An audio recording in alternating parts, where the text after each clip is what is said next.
Chapter 6. It was past 9. William had finished his homework and his supper. Once he'd said goodnight to his parents and Mrs. Phillips, he crept upstairs to the attic with the 2 bugs, his flashlight, and his magnifying glass. He wanted to take a closer look at the token. The knight was waiting for him. The round circle of the flashlight found him in the middle of the courtyard. "Could you bring up a candle next time you come? I have preparations to make, and I find it difficult when there is no moon." William smiled.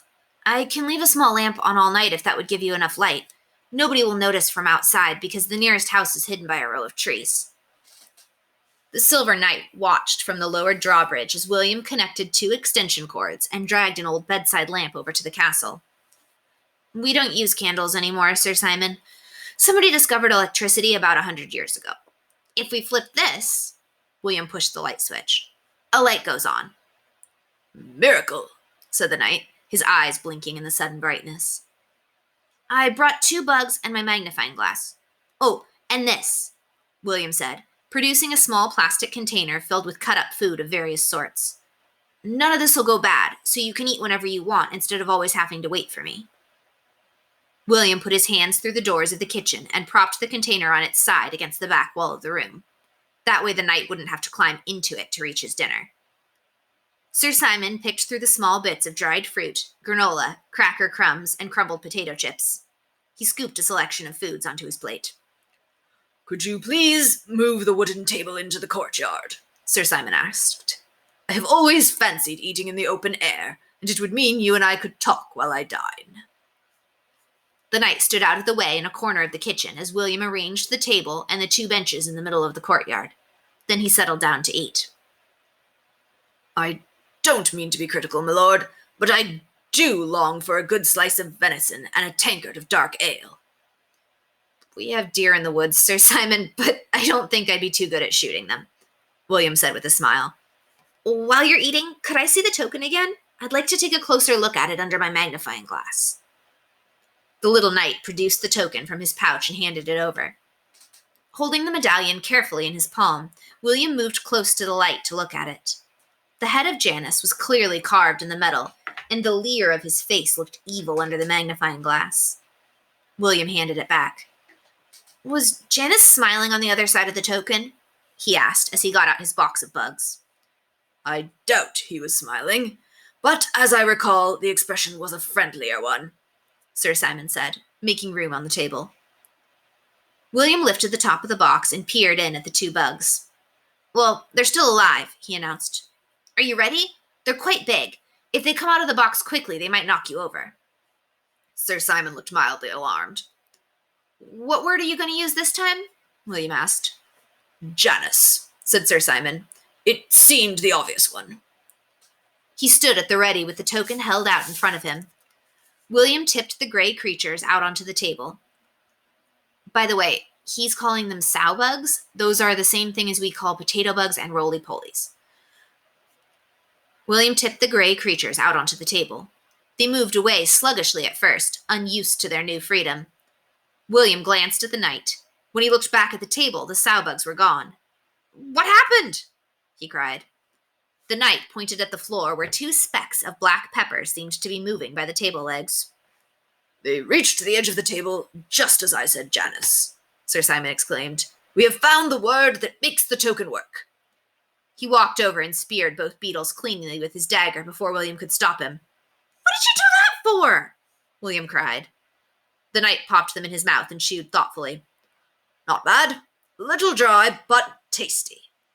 He wagged his finger at William. "They would never have survived this world at their size anyway. You're too squeamish for your own good, young William. And now, if you will help me clear away the food, I shall return to my training exercises," the knight announced. "The armory is well equipped in this castle. I have found a quite adequate sword to replace the one I left behind." "What are you training for?" William asked as he moved the table back into the kitchen. "For my return, of course," Sir Simon said. "I shall be going back to reclaim my kingdom from Alistair." He seemed so sure of himself that William was reluctant to tell him that it would be impossible. "How do you plan to get back there?" he asked quietly. "It will happen when everything is in place. There's a riddle written over the front door of the castle, young William, the knight explained. You would do well to read it. William lay down on the floor so that his eyes were level with the arched double doors of the entrance. Peering through his magnifying glass, he read the words with the lamp tipped towards him.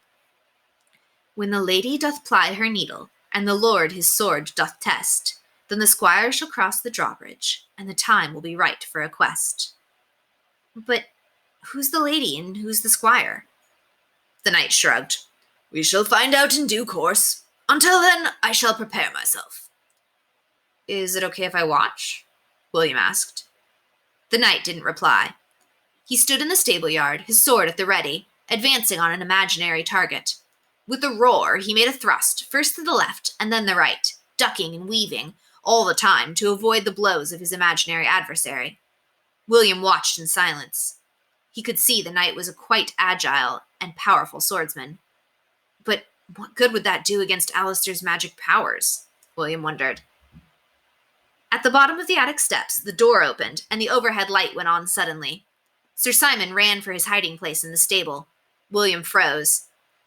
The face that appeared at the top of the steps was his father's. It's 10:30, William, his father said. I thought you were in bed hours ago. I couldn't sleep, so I came to play with the castle, William said, getting up. His father looked around. Haven't been in this attic in years, he said. I suppose we should clean this place out sometime. It is a terrible fire hazard. You say that every year, Dad, William said, edging towards the steps. His father didn't get the hint. It's quite a remarkable castle, isn't it? He said. I had to help Mrs. Phillips carry it upstairs on Monday morning. She told me she was giving it to you to keep. That's right, William said. Show me how it works, his father said, getting down on his hands and knees. William showed him the drawbridge and the portcullis, and then took him on a tour of the bedroom wing, staying as far as possible away from the stable. But his father wanted to see it all. What's over on this side? He asked, poking open the kitchen door. That's the kitchen, William said. Look at that fireplace. It even has a roasting spit. It does? William hadn't noticed before. His father's eyes wandered towards the knight's hiding place. That's just the stable, Dad, William said loudly. Nothing in there to see. Why, look, there's something lying here on the floor, said his father, picking up the silver knight's shield. He handed it to William. Some brave soldier on the run must have dropped it. Before William could answer, there was a sound downstairs. William, are you up there? It was his mother's voice. He groaned. This was turning into a party. We're coming down, his father called quickly. Be right there. He grinned at William. We've got to raise the drawbridge and lower the portcullis. Can't leave the castle defenseless. William nodded. He hadn't seen his father this excited about something in a long time. You do realize this castle is missing a very important part of its defense, his father said. It is? William asked. The moat. It needs a moat. I'll make one out of wood in the wood shop and come up next week and measure for it. Great, Dad, William said. He wasn't going to get his hopes up. His father had a lot of enthusiasm at the beginning of projects, but somehow they never got finished. I guess we better go down? He put the thumbnail-sized shield back on the table in the great hall. His father leaned over and turned off the small lamp. Guess we don't need this on anymore. William hesitated. I like to leave it on, just in case. His father looked at him, confused. In case of what? Oh, nothing, William said as he started down the stairs. I was just kidding.